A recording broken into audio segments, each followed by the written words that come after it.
आप सभी को राम राम। आज पहले चरण का मतदान हो रहा है। ये लोकतंत्र के सबसे बड़ा उत्सव का एक बहुत बड़ा दिन है। मेरा सभी मतदाताओं से अनुरोध है,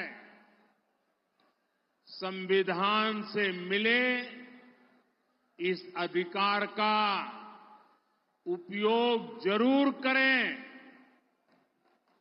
और विशेष करके मैं मेरे युवाओं से आग्रह करूंगा, जो पहली बार वोट डालने जा रहे हैं, उनसे आग्रह करूंगा कि वे ऐसा मौका जाने न दें, वो अवश्य वोट करें। साथियों, हमारा अमरोहा कोई साधारण जगह नहीं है। मां गंगा के तट पर स्थित ये धरती भगवान श्री कृष्ण के श्री चरणों की साक्षी रही है। ये धरती राजा गज सिंह और ठाकुर जयराम सिंह जैसे वीरों की भूमि है।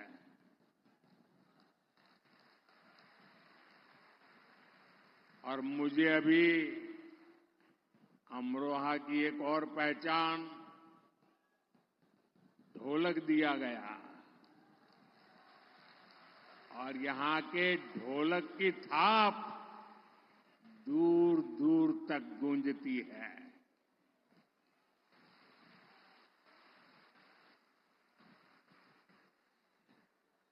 और हमारे योगी जी के प्रयासों से अमरोहा की ढोलक को भाजपा की सरकार ने जीआई टैग देकर पूरी दुनिया में पहचान दिलवाई है।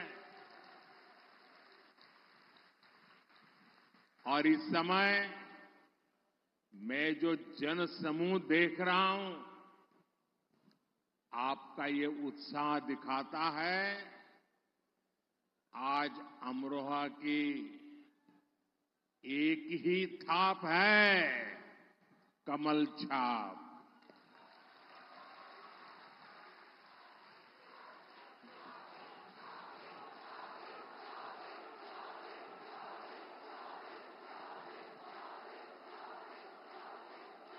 और अमरोहा का एक ही स्वर है, फिर एक बार, फिर एक बार, फिर एक बार।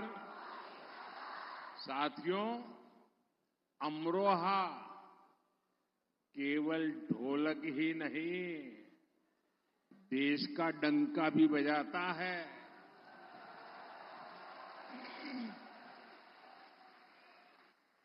क्रिकेट वर्ल्ड कप में भाई मोहम्मद शामी ने जो कमाल किया, वो पूरी दुनिया ने देखा है।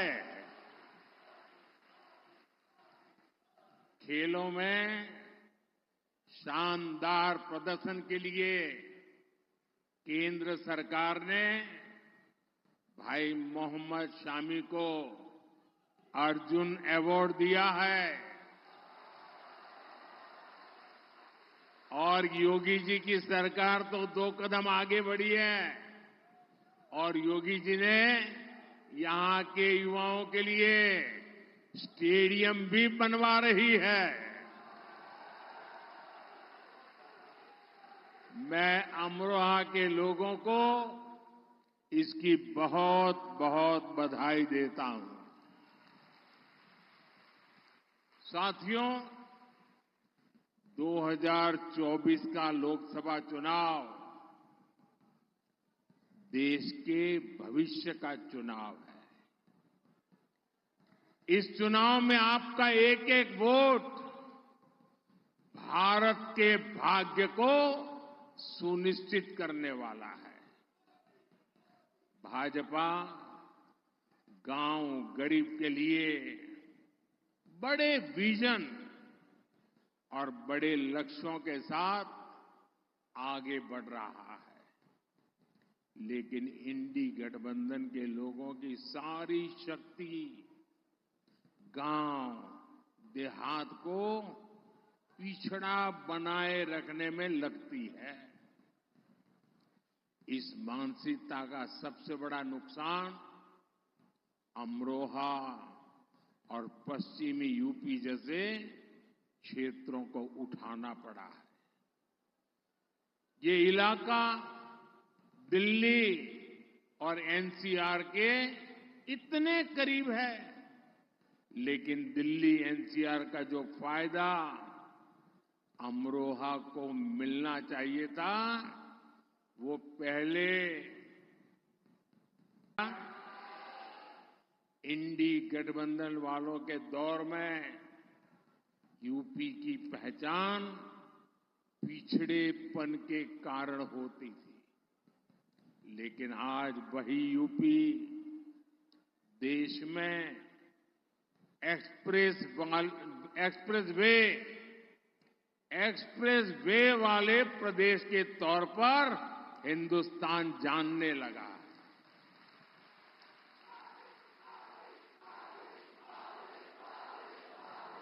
आज यूपी में सबसे ज्यादा अंतर्राष्ट्रीय हवाई अड्डे हैं।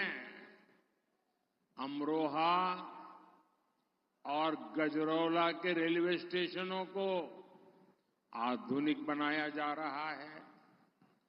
हर रूट पर वंदे भारत जैसी ट्रेनों का विस्तार हो रहा है। हमारे अमरोहा में यहीं पास में गंगा एक्सप्रेस वे बन रहा है।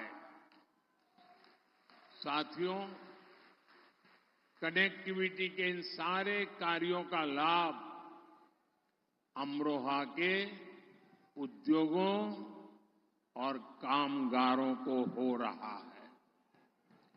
भाजपा सरकार देश में टेक्सटाइल इंडस्ट्री को बढ़ावा देने के लिए टेक्सटाइल पार्क बना रही है।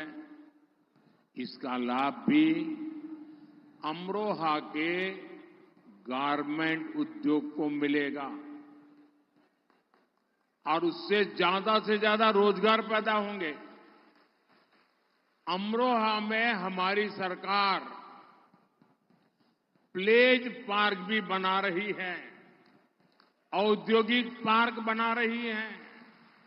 इससे यहां अनेकों लघु उद्योगों को बहुत बड़ी मदद मिलेगी। इससे यहां का कुटीर उद्योग बढ़ेगा, इस क्षेत्र के युवाओं को रोजगार मिलेगा। भाजपा सरकार की पीएम विश्वकर्मा योजना और मुद्रा योजना का लाभ भी यहां के साथियों को हो रहा है। और साथियों, मोदी सरकार के पिछले 10 वर्षों में जो हुआ है, वो तो अभी केवल एक ट्रेलर है, ट्रेलर।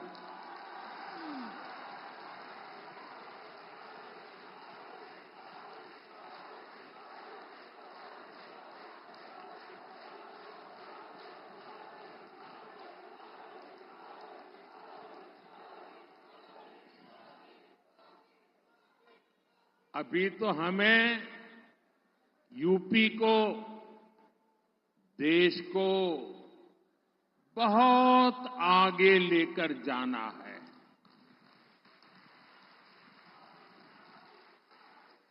साथियों, हमारे देश में पहले की सरकारें सामाजिक न्याय के नाम पर एससी, एसटी, ओबीसी को सिर्फ धोखा ही देती रही।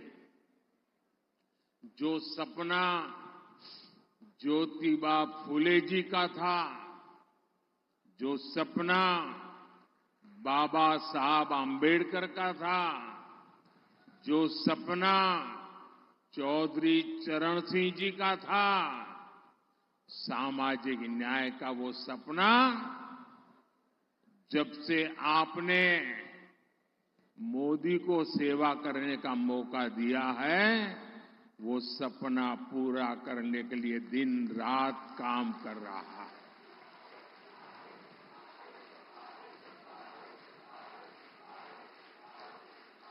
जब मोदी 3 तलाक के खिलाफ कानून बनाकर अपनी मुस्लिम बहनों को बचाता है, तो ये सामाजिक न्याय में मदद करता है।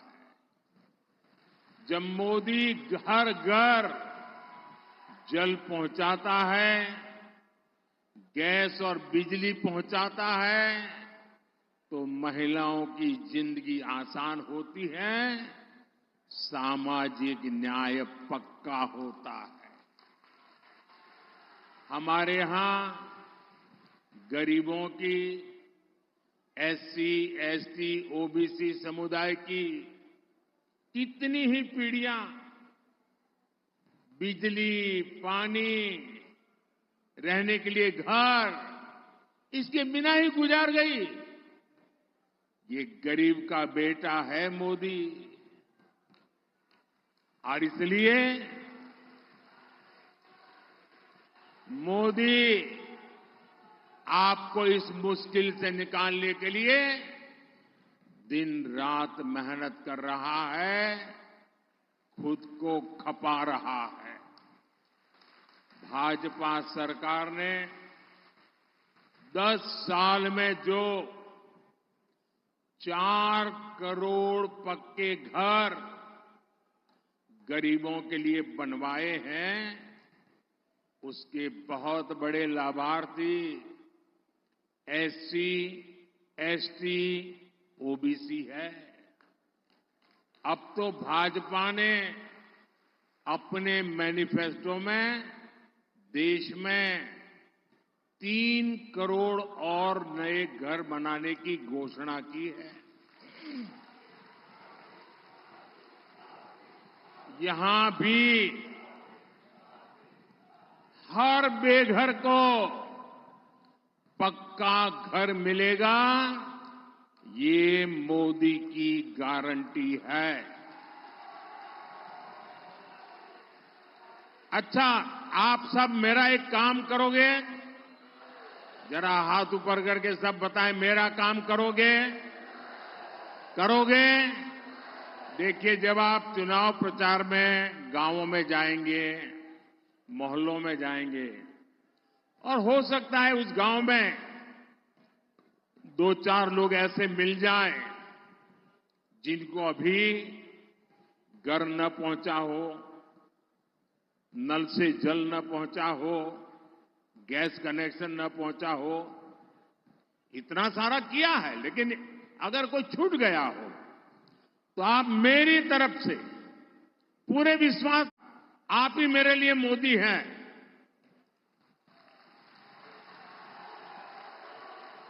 पूरे विश्वास के साथ उनको कह देना, जैसे गांव में और लोगों को घर मिला है, नल से जल मिला है, गैस का कनेक्शन मिला है, तीसरी बार मोदी आने के बाद जो बाकी काम रह गए ना, वो भी पूरे हो जाएंगे, आपको अपना हक मिल जाएगा। ये बताओगे? घर घर जाके बताओगे? साथियों, अमरोहा और पश्चिमी यूपी का एक क्षेत्र अपने मेहनती किसानों की वजह से भी जाना जाता है। कांग्रेस, सपा, बसपा सरकारों में यहां किसान की समस्याओं को न सुना जाता था, न देखा जाता था, न कोई परवाह की जाती थी। लेकिन भाजपा सरकार किसानों की समस्याओं को कम करने के लिए दिन रात काम कर रही है। अमरोहा के किसानों को पीएम किसान सम्मान निधि के करीब 600 करोड़ रुपए इसी अमरोहा में मिले हैं। अब आप जरा यूरिया की बात सुन लीजिए। ये जो यूरिया है ना, हर किसान को जरूरत पड़ती है। ये यूरिया की जो बोरी है, वो एक बोरी अमेरिका में 3,000 रुपये में मिलती है। कितने में मिलती है? कितने में मिलती है? अमेरिका में कितने में मिलती है? 3,000 रुपया। और भारत में हमारे यहां हम किसानों को 300 रुपये से भी कम कीमत में वही यूरिया की बोरी देते हैं।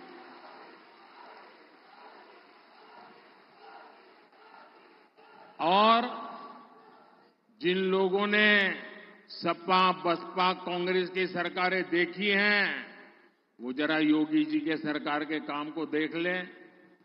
योगी जी ने गन्ना किसानों की सबसे ज्यादा चिंता की। योगी जी ने अभी अभी गन्ना के मूल्यों में भी बहुत बड़ी बढ़ोतरी की है। अमरोहा के गन्ना किसान कभी नहीं भूल सकते कि पहले उन्हें भुगतान के लिए कितना परेशान किया जाता था। लेकिन आज प्रदेश में गन्ने की रिकॉर्ड खरीदी के साथ रिकॉर्ड भुगतान हो रहा है। जब सपा की सरकार थी तो अमरोहा के गन्ना किसानों को साल में औसतन सिर्फ 500 करोड़ रुपए का भुगतान होता था। जबकि योगी जी की सरकार में यहां हर साल करीब 1,500 करोड़ रुपए का भुगतान गन्ना किसानों को हुआ है। एक समय था जब यूपी में धड़ाधड़ चीनी मिलें बंद हो रही थी, जबकि हम हसनपुर शुगर मिल की क्षमता 2 गुनी करने पर काम कर रहे हैं। यहां अमरोहा में इथेनॉल का प्लांट भी लगाया है। अमरोहा के आम का स्वाद भी किसानों के लिए समृद्धि लाए। हमारी सरकार इसके लिए भी काम कर रही है। आम की प्रोसेसिंग के लिए यहां मैंगो पैक हाउस का निर्माण किया गया है। भाइयों बहनों, भाजपा सरकार के इन प्रयासों के बीच यूपी में एक बार फिर 2 शहजादों की जोड़ी, उनकी फिल्म का शूटिंग चल रहा है आजकल।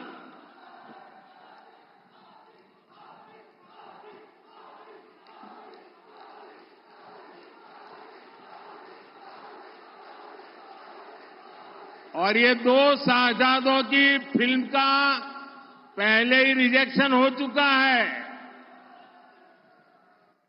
हर बार ये लोग परिवारवाद, भ्रष्टाचार और तुष्टीकरण की टोकरी उठाकर यूपी की जनता से वोट मांगने निकल पड़ते हैं। अपने इस अभियान में ये लोग हमारी आस्था पर हमला करने का कोई मौका नहीं छोड़ते। आप याद करिए, इनकी सरकार को यहां के पवित्र तिगरी मेले से कितनी दिक्कत थी। तिगरी मेले में भी रुकावट डालते थे। यहां जो कांग्रेस के प्रत्याशी हैं, उन्हें तो भारत माता की जय बोलने तक में आपत्ति थी। जिसको भारत माता की जय मंजूर नहीं, वो भारत की संसद में शोभा देता है क्या? ऐसे व्यक्ति को भारत की संसद में प्रवेश मिलना चाहिए क्या? अयोध्या में राम मंदिर बना तो ये सपा कांग्रेस दोनों पार्टियों ने प्राण प्रतिष्ठा का निमंत्रण ठुकरा दिया। आप कल्पना कर सकते हैं, वोट बैंक के भूखे लोग प्रभु राम के प्राण प्रतिष्ठा के अवसर पर निमंत्रण ठुकरा दे। अरे उसके बजाय तो उनकी ओर देखिए, जो जीवन भर बाबरी मस्जिद का केस लड़ते थे, सुप्रीम में हार गए तो खुद प्राण प्रतिष्ठा में आकर के शामिल हो गए, और इनको तो उसमें भी शर्म आ रही है। ये तो उनसे भी गए बीते हैं। लेकिन ये लोग निमंत्रण ठुकरा तो दिया, लेकिन इससे भी उनका मन नहीं भरा। उनको लगा कि शायद वोट बैंक कच्ची रह जाएगी, और इसलिए ये लोग आए दिन राम मंदिर और सनातन आस्था को गालियां दे रहे हैं। अभी रामनवमी पर अयोध्या में प्रभु रामलला का इतना भव्य सूर्य तिलक हुआ, आप सबने देखा ना? देखा ना? आज जब पूरा देश राममय है, तो समाजवादी पार्टी वाले जो राम की भक्ति करते हैं, समाजवादी पार्टी के लोग वोट बैंक की खातिर पब्लिकली कहते हैं कि ये सब तो पाखंडी है। क्या आप सब पाखंडी है क्या? क्या राम भक्त पाखंडी है क्या? क्या राम की पूजा करने वाले पाखंडी है क्या? साथियों, इंडी गठबंधन वाले सनातन से घृणा करते हैं। आपको ध्यान होगा, मैं कुछ दिनों पहले द्वारिका नगरी गया था, और अमरोहा तो सीधा सीधा श्री कृष्ण के साथ नाता रखने वाली जगह है। तो मेरे साथी भाई कंवर सिंह तंवर को रिकॉर्ड मतों से जिताकर संसद में मेरी मदद करने के लिए भेजना है। आपको यहां से निकलकर एक और काम करना है। करेंगे? देखिए, अभी मुझे कुछ दिन पहले एक प्रेस इंटरव्यू में दे रहा था, वो मुझे पूछ रहे थे कि आप ये 400 पार कह रहे हैं। बोले बहुत से राज्य में तो आप इतने आगे बढ़ चुके हैं, आप उसमें भी आगे अब कहां से बढ़ोगे? मैंने कहा लिख लो, अकेले उत्तर प्रदेश का मैं सांसद हूं तो मैं उसकी बात करता हूं। मैंने उनको कहा, यूपी के सांसद के नाते मेरे अनुभव से मैं कहता हूं कि अब 7 साल से यहां योगी जी की सरकार है, और 19 में तो उनको 2 साल ही काम करने का मौका मिला था। अभी तो 7 साल में उन्होंने यूपी में ये दिखा दिया है कि गवर्नेंस क्या होता है, कानून व्यवस्था क्या होती है, विकास क्या होता है। और इसलिए मैंने कहा लिख लो, योगी जी के नेतृत्व में 14 का रिकॉर्ड टूटेगा, 19 का रिकॉर्ड टूटेगा, और 14 और 19 दोनों रिकॉर्ड तोड़ करके इस बार उत्तर प्रदेश नया इतिहास बनाने वाला है। भाइयों बहनों, लेकिन इसके लिए हम सबको पोलिंग बूथ जीतना है। अपना पोलिंग बूथ जीतोगे, पोलिंग बूथ जीतोगे, घर घर जाओगे, मतदान करवाओगे, ज्यादा से ज्यादा मतदान करवाओगे। अच्छा, मेरा एक काम करना है, करोगे? जरा हाथ ऊपर करके बताइए, करोगे? एकदम पीछे जो लोग हैं वो भी बताए, करेंगे? देखिए, घर घर जाना और लोगों को कहना कि अपने मोदी जी अमरोहा आए थे और मोदी जी ने आप सबको प्रणाम कहा है। मेरा प्रणाम पहुंचा देंगे? मेरा प्रणाम पहुंचा देंगे? मेरे साथ बोलिए, भारत माता की, भारत माता की, भारत माता की। बहुत बहुत धन्यवाद।